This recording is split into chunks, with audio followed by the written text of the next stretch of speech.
Hello, people of the interwebs. Today we are building this AliExpress frame. TJRC is the company that makes this.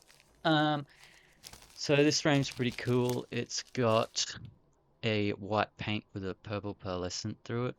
Um, Pretty cool if you ask me. And basically, this is us pulling it out of the plastic. Looks pretty high quality, honestly. Um, and yeah, lots of plastic. So I'm putting in these, I don't know what you call them, optical cables for the lights on the drone. Snip, snip. And that is pretty much the frame almost fully assembled with some of the components already in there. And now that's got the stack and the air unit and everything else. All right, here we are out in the shed for some soldering and etc. Snipping the motor wires, hopefully not too short. Um, Very caffeinated, so I'm a bit shaky, but here we are pre-tinning the wires. And boom, that's pretty much all the wires are soldered, and then we're checking that we have enough length for everything else. And then some of these connectors I could easily just repin them basically, so pretty straightforward. You pop the wires out with a sewing needle or something little like that, and then you pop them back in the right spot. I'm checking on my phone for the um, flight controller wiring diagram, and there we go. Tidying it up a bit, making sure it's all good, and then that's the receiver, making sure that's going to sit well. Alrighty, here we are. This is where I'm up to at this point. I had to get the big camera instead of the action camera because I don't think the focusing distance is close enough. Let's see. Little action camera. Um, yeah, so everything's soldered, connected, whatever. And we've got the issue with the antennas, which is those are female and these are also female, so that doesn't work. Um, so I've got to pull them out and put the standard antennas in just for now. They'll just sort of flop around a bit, but it is temporary. And as the O4A unit, we've got the plug that I rearranged and the crossfire receiver, transmitter receiver, one of those soldered on directly, and the LEDs, which I had to repin and they were glued, which was a bit annoying. I had to like scrape it out. Um, yeah, it's coming along nicely.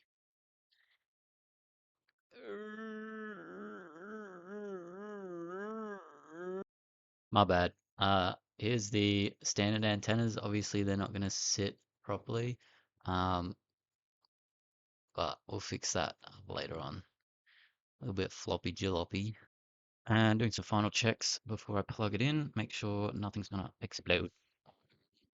All right, we ready? I'm low-key nervous. All right.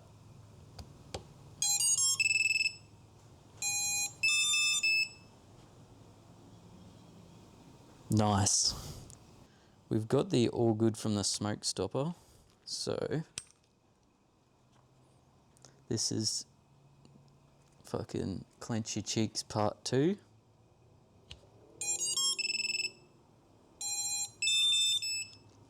Here we go, guys. We got the air unit in there. Obviously the antennas we still got to fix. Check that. Pretty decent wiring there.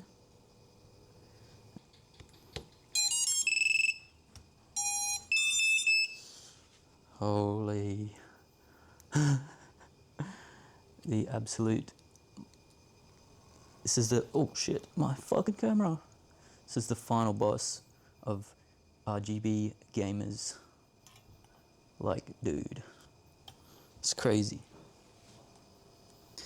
Alrighty, the next part of this video will be when the top plate finally arrives, and I'll probably have this sorted out by then, and then we will fly it. So, alrighty, I've sped this part up a little bit because it's a little bit slow. Basically, we're just going through on Betaflight and checking all the settings, making sure everything's ready to go. Here I am binding the receiver and updating it. Yeah.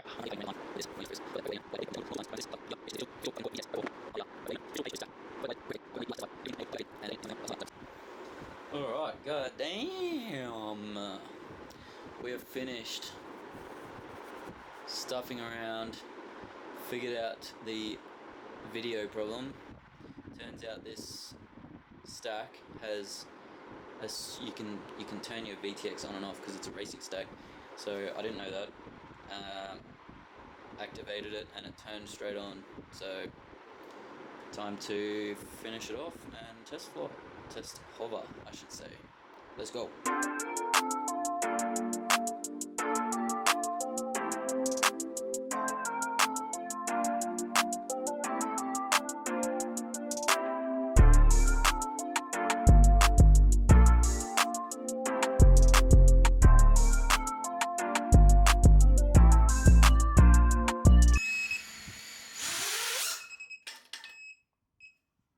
Whoops.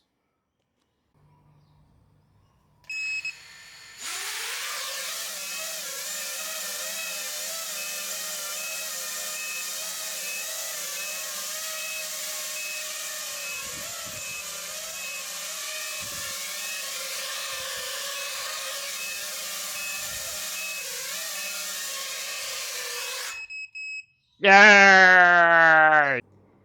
Let's fucking go. I'm so glad that that worked because my laptop is out of action, so I can't even go on Betaflight and adjust anything else.